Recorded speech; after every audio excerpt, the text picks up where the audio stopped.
আসসালামু আলাইকুম, স্বাগত বৈশাখী সংবাদে। আপনাদের সাথে আছি আমি লাবণ্য হাসান। শুরুতেই জানিয়ে দিচ্ছি বিআরবি সংবাদ শিরোনাম।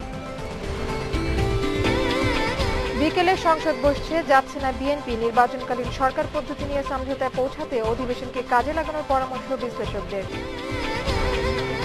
সরকারি কর্মকর্তা কর্মচারীদের স্থায়ী পে কমিশন আগামী মাসেই থাকছে। মহার্ঘ ভাতাও কার্যকর হবে এ সরকারের মেয়াদেই, জানালেন অর্থমন্ত্রী।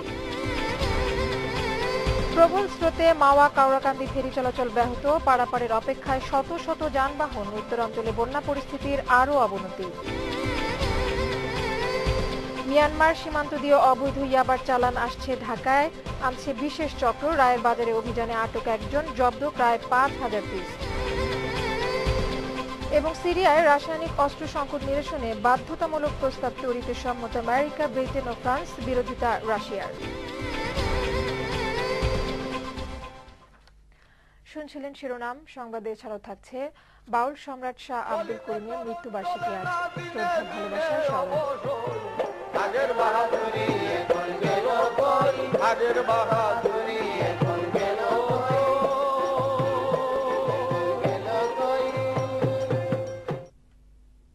অগ্রণী ব্যাংক লিমিটেড, দেশ ও জাতির সেবায় প্রতিশ্রুতিবদ্ধ।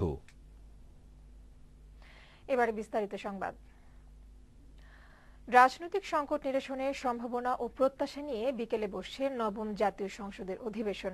এটাই হতে পারে এই সংসদের শেষ অধিবেশন।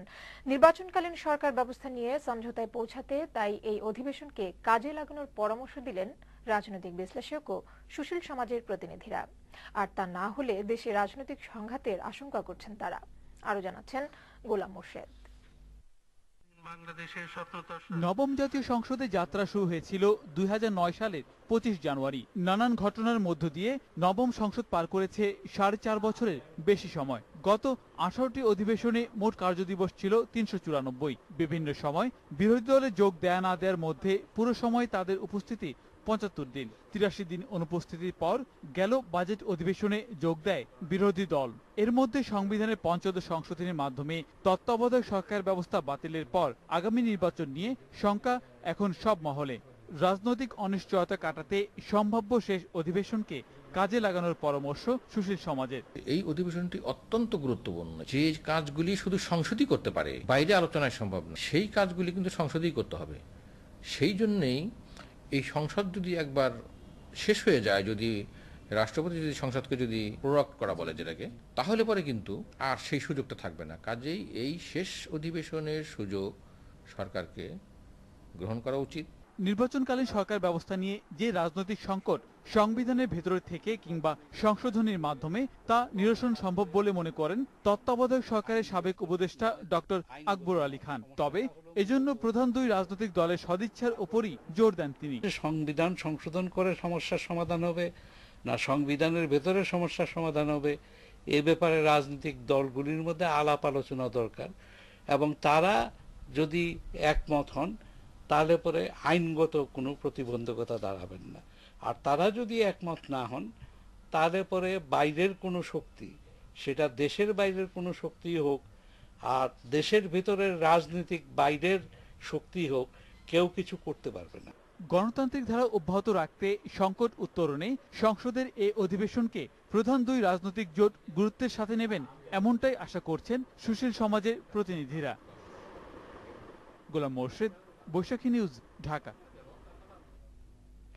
এদিকে বিএনপির স্থায়ী কমিটির সদস্য ব্যারিস্টার মওদুদ আহমদ জানিয়েছেন, বিরোধী দল সংসদ বর্জন করেনি, আজ অধিবেশনে যোগ না দিয়ে সরকারের কর্মকাণ্ড পর্যবেক্ষণ করছে।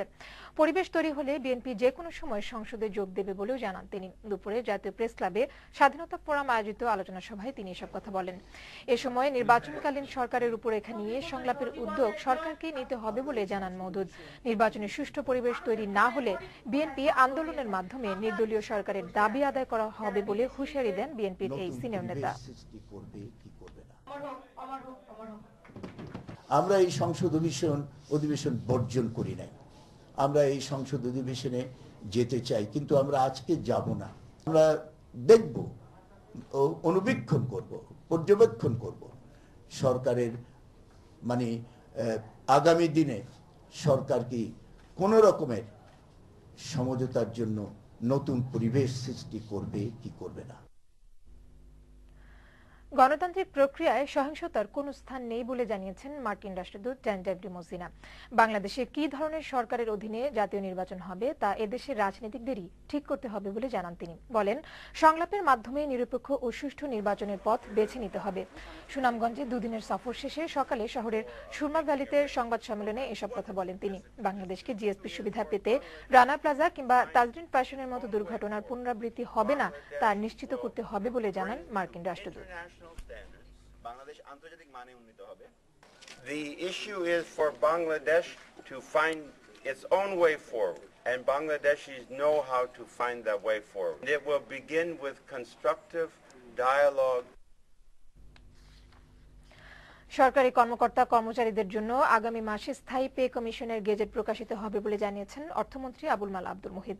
বর্তমান সরকারের মেয়াদেই মহার্ঘ ভাতা দেওয়া হবে বলেও জানিয়েছেন তিনি। সকালে সচিবালয়ে বাংলাদেশ গ্রাম পুলিশ কর্মচারী ইউনিয়নের সাথে বৈঠক শেষে সাংবাদিকদের প্রশ্নের জবাবে একথা জানান অর্থমন্ত্রী। 24 জানুয়ারি পর্যন্ত সংসদ বহাল থাকবে বলে জানিয়ে অর্থমন্ত্রী বলেন, 1/11-র অভিজ্ঞতা সুখকর নয় বলেই এবার অন্তর্বর্তীকালীন সরকারের কাঠামো ভিন্ন হবে। প্রধানমন্ত্রী সেই সরকারের প্রধান থাকবেন বলে জানান অর্থমন্ত্রী। অক্টোবরের মাঝামাঝি জাতীয় সম্প্রচার নীতিমালা প্রণয়ন করা হবে বলে জানালেন তথ্যমন্ত্রী হাসানুল হক ইনু। এর আগে সব পক্ষের মতামত নিয়ে যাচাই বাছাই শেষে চলতি মাসের শেষ নাগাদ চূড়ান্ত করা হবে এই নীতিমালার খসড়া। লন্ডন সফর শেষে সকালে ঢাকায় ফিরে শাহজালাল আন্তর্জাতিক বিমানবন্দরের ভিআইপি লাউঞ্জে ব্রিফিং এ তিনি কথা জানান। লন্ডনে অবস্থানকালে গত সোমবার তার উপর হামলার জন্য বিএনপি জামাত জোটকে দায়ী করলেন তথ্যমন্ত্রী। এটা একটি রাজনৈতিক হামলা। বাংলাদেশে এই মুহূর্তে গণতন্ত্রের জন্য, আইনের শাসনের জন্য বিপজ্জনক হয়ে উঠেছে সাম্প্রদায়িক জঙ্গিবাদী যুদ্ধ অপরাধী চক্র, সশস্ত্র জামাতি চক্র এবং তাদের দোসর এবং পৃষ্ঠপোষক বিএনপি। সুতরাং এই বিএনপি ও সাম্প্রদায়িক এই চক্রের পক্ষ থেকে এই রাজনৈতিক হামলা হওয়ার সম্ভাবনাই রয়েছে বলে আমি মনে করি। সাভারে ভবন ধসে ক্ষতিগ্রস্তদের আর্থিক সহায়তা দিয়েছেন প্রধানমন্ত্রী শেখ হাসিনা। পাশাপাশি তিনি রানা প্লাজা দুর্ঘটনায় ক্ষতিগ্রস্তদের সহায়তায় প্রধানমন্ত্রীর ত্রাণ তহবিলে বিভিন্ন প্রতিষ্ঠানের দেয়া অনুদান গ্রহণ করেন। সকালে তার তেজগাঁ কার্যালয়ে ক্ষতিগ্রস্তদের 8ম পর্যায়ের আর্থিক সহায়তার চেক হস্তান্তর করেন প্রধানমন্ত্রী। পরে সাভার ভবন ধসে ক্ষতিগ্রস্তদের জন্য তথ্য মন্ত্রণালয়, বৈশাখী টেলিভিশন ও কমিউনিটি হাসপাতাল সহ বিভিন্ন প্রতিষ্ঠানের পক্ষ থেকে দেয়া অনুদান ও অনুদানের চেক গ্রহণ করেন প্রধানমন্ত্রী। এদিকে রানা প্লাজা দুর্ঘটনায় উদ্ধার কাজ ও চিকিৎসা সেবায় হাসপাতাল ও ক্লিনিক সহ যেসব প্রতিষ্ঠান তাৎক্ষণিক এগিয়ে এসেছে তাদেরকে সম্মানসূচক সহায়তা প্রদান করেন প্রধানমন্ত্রী।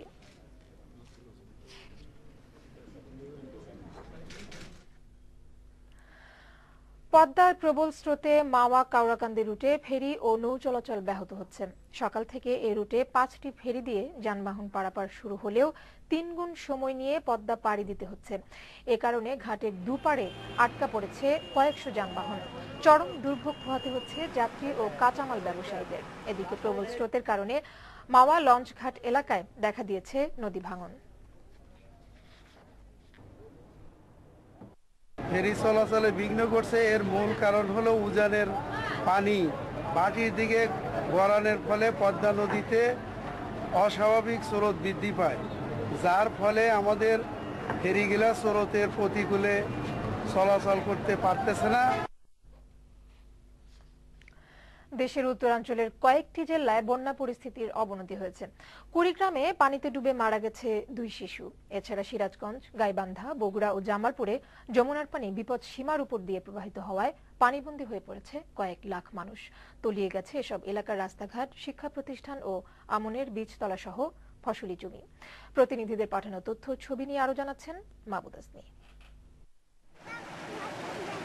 বৃষ্টি আর উজান থেকে নেমে আসা ঢলে উত্তরাঞ্চলের বন্যা পরিস্থিতির অবনতি হয়েছে। গাইবান্ধায় যমুনা, ব্রহ্মপুত্র ও ঘাঘর নদীর পানি বিপদসীমার উপর দিয়ে প্রবাহিত হচ্ছে।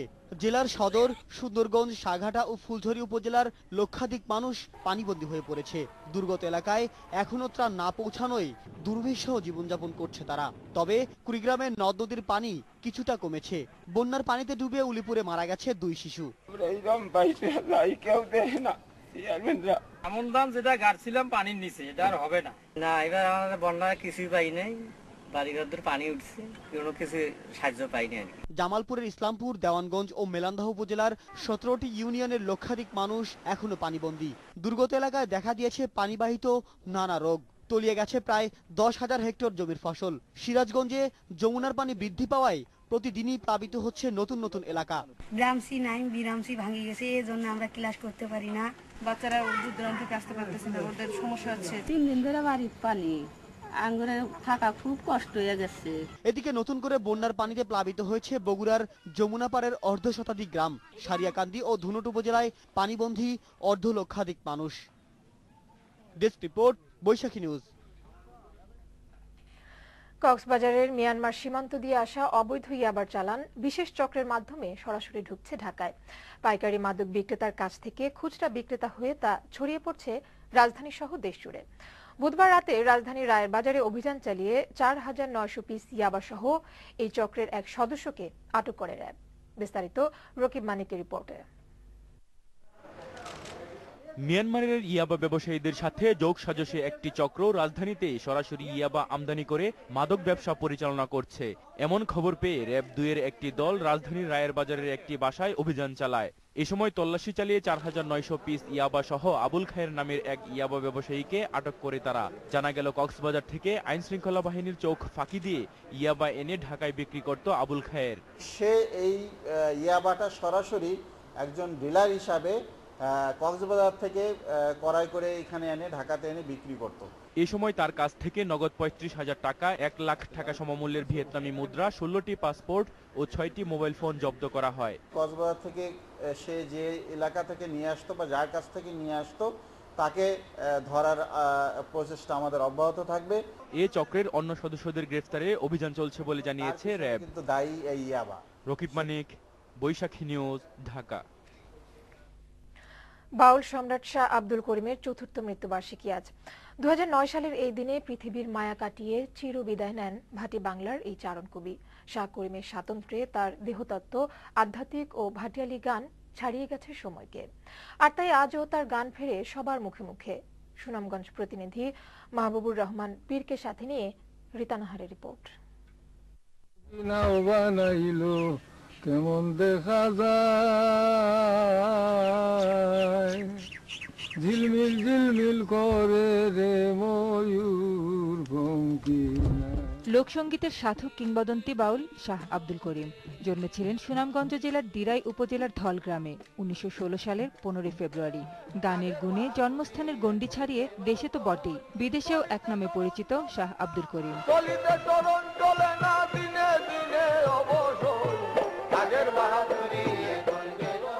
আবহমান বাংলা আর হাওরের সংস্কৃতি নতুন মাত্রা পেয়েছে তার গানে।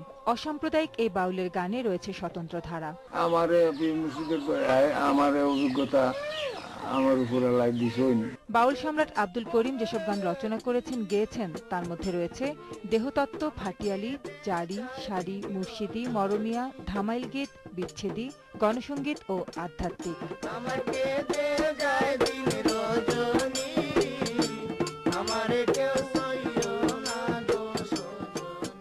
বাবার সৃষ্টিকর্মকে বাঁচিয়ে রাখতে সরকারি সহযোগিতা চান বাউল সন্তান নূর জালাল। যে শাহ আব্দুল করিমের সৃষ্টি সংরক্ষণের জন্য শাহ আব্দুল করিমের গান, শাহ আব্দুল করিমের যাবতীয় যা কিছু আছে, সরকারের সুদৃষ্টি না থাকলে আমার দ্বারা সম্ভব নয়।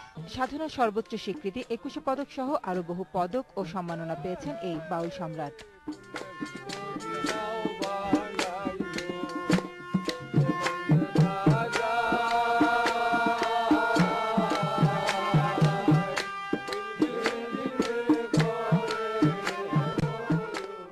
নিজের ভিটায় অন্তিম শয়নে শায়িত ভাটি বাংলার এই প্রবাদ পুরুষ।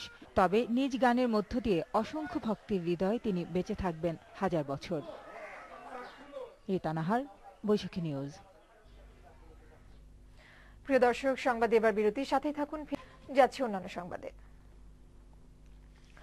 1971 সালের 13 ডিসেম্বর পাবনার বেড়া থানার বিশালিখার হিন্দুপাড়ায় জামাতের বর্তমান আমির মতিউর রহমান নিজামীর উপস্থিতিতে রাজাকার আলবদর ও পাকিস্তানি সৈন্যরা 7-8 জন হিন্দুকে হত্যা করে।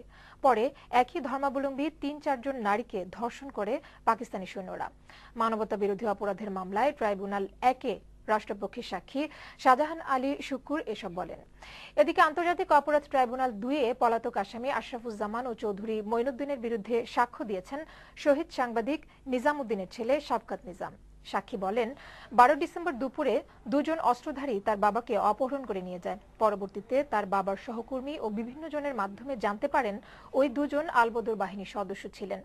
71-এ পাকিস্তানি বাহিনীর অত্যাচার ও গণহত্যার বিষয়টি প্রতিবেদন আকারে বিশ্ববাসীকে জানানোর কারণে তার বাবাকে হত্যা করা হয়েছিল বলেও জানান রাষ্ট্রপক্ষের এই সাক্ষী। রংপুরের কারমাইকেল কলেজ শাখা ছাত্রলীগের সাংগঠনিক সম্পাদক মোশাররফ হোসেনের উপর হামলার ঘটনায় 29 জনকে আটক করেছে পুলিশ। গতকাল সন্ধ্যা থেকে আজ সকাল পর্যন্ত নগরীর কলেজ পাড়া সহ বিভিন্ন এলাকায় মেসে অভিযান চালিয়ে তাদের আটক করা হয়। গতকাল কলেজপাড়া এলাকায় মোশাররফ হোসেনের রগ কেটে দেয় শিবির ক্যাডাররা। আহত মোশাররফকে প্রথমে রংপুর মেডিকেল কলেজ হাসপাতালে ও পরে ঢাকা মেডিকেল কলেজ হাসপাতালে ভর্তি করা হয়েছে।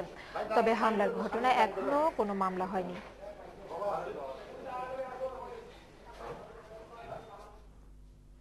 জানাবো আন্তর্জাতিক সংবাদ।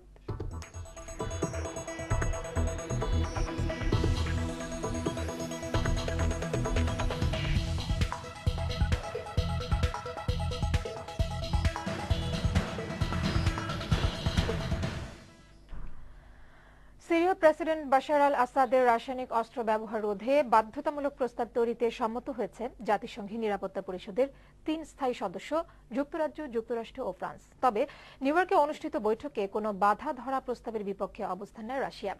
এদিকে নিউ ইয়র্ক টাইমসে লেখা এক কলামে রুশ প্রেসিডেন্ট ভ্লাদিমির পুতিন বলেছেন, রাশিয়ায় সামরিক অভিযান সন্ত্রাসবাদকে উস্কে দেবে। আরো জানাচ্ছেন আফরোজ আক্তার। সিরিয়া ইস্যুতে ক্রমেই মতভেদ বাড়ছে পরাশক্তিগুলোর। এরই ধারাবাহিকতায় সিরীয় সরকারের রাসায়নিক অস্ত্রের ব্যবহার নিয়ন্ত্রণে নিরাপত্তা পরিষদে ওঠা প্রস্তাবেও দ্বিধাবিভক্ত ভেটো ক্ষমতার দেশগুলো। আসাদ সরকারের রাসায়নিক অস্ত্র ব্যবহার বন্ধে একটি বাধ্যতামূলক প্রস্তাবের পক্ষে যখন যুক্তরাষ্ট্র, যুক্তরাজ্য, ফ্রান্স, তখন ভিন্ন মত রাশিয়ার। মস্কো বলছে কোনো ধরনের বাধা ধরা প্রস্তাবের পক্ষে নয় তারা।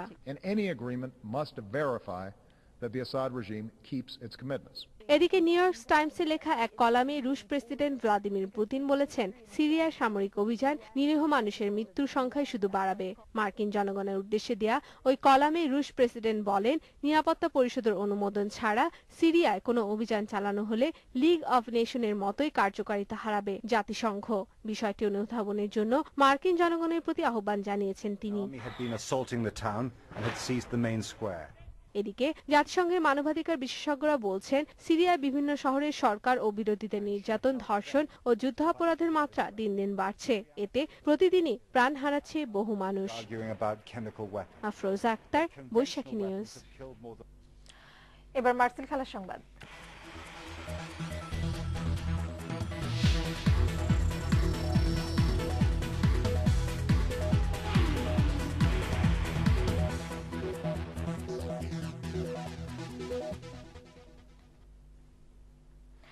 €100 মিলিয়ন রিয়াল মাদ্রিদে যোগ দেয়া ফুটবলার গ্যারেথ বেল পুরো ম্যাচ খেলার মতো ফিট নন বলে মনে করেন ওয়েলসের কোচ ক্রিস কোলম্যান।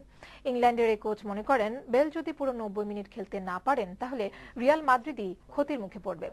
বুধবার FIFA.com-এর সাথে এক সাক্ষাৎকারে ওয়েলস জাতীয় দলের কোচ কোলম্যান জানান, আগামী শনিবার যদি ভিলারিয়ালের বিপক্ষে বেল মাঠে নামেন তাহলে সে পুরো ম্যাচ খেলতে পারবেন না, কারণ পুরো 90 মিনিট খেলার মতো ফিটনেস এখনো নেই বেলের। সে সর্বোচ্চ 45 মিনিট খেলতে পারবে।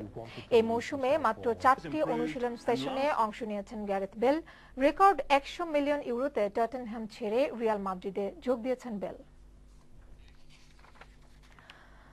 ভারতীয় ভিসা পাচ্ছে না পাকিস্তানের cricketer league champion Faisalabad Wolves. Champions league টি20-র বাছাই পর্ব খেলতে আগামী 17 সেপ্টেম্বর ভারতে যাওয়ার কথা দলটির, কিন্তু ভিসা জটিলতায় অনিশ্চয়তা দেখা দিয়েছে ফয়সালাবাদ উলফসের। ভারত যাওয়া নিয়ে জাতীয় একটি গণমাধ্যম জানিয়েছে, পাকিস্তানের এই দলটিকে ভিসা দিতে নারাজ ভারত সরকার। টাইমস অফ ইন্ডিয়া রিপোর্টে উল্লেখ করা হয়েছে, ফয়সালাবাদ ভারতে এলে তাদের পর্যাপ্ত নিরাপত্তা দিতে হবে, কিন্তু এই অবস্থায় সেটা সম্ভব নয়, তাই তাদের ভিসা দিতে নারাজ ভারত। 17 সেপ্টেম্বর মোহালিতে চ্যাম্পিয়ন্স লিগের বাছাই পর্ব খেলার কথা রয়েছে ফয়সালাবাদের। প্রিয় দর্শক, সংবাদের শেষ প্রান্তে আমরা যাবার আগে বিআরবি সংবাদ শিরোনামগুলো জানিয়ে দিচ্ছি আরো একবার। বিকেলে সংসদ বসছে, যাচ্ছে না বিএনপি। নির্বাচনকালীন সরকার পদ্ধতি নিয়ে সমঝোতায় পৌঁছাতে অধিবেশনকে কাজে লাগানোর পরামর্শ বিশ্লেষকদের। সরকারি কর্মকর্তা কর্মচারীদের স্থায়ী পে কমিশন আগামী মাসেই থাকছে মহার্ঘ ভাতাও কার্যকর হবে এ সরকারের মেয়াদেই, জানালেন অর্থমন্ত্রী। প্রবল স্রোতে মাওয়া কাওড়াকান্দি ফেরি চলাচল ব্যাহত, পারাপারের অপেক্ষায় শত শত যানবাহন।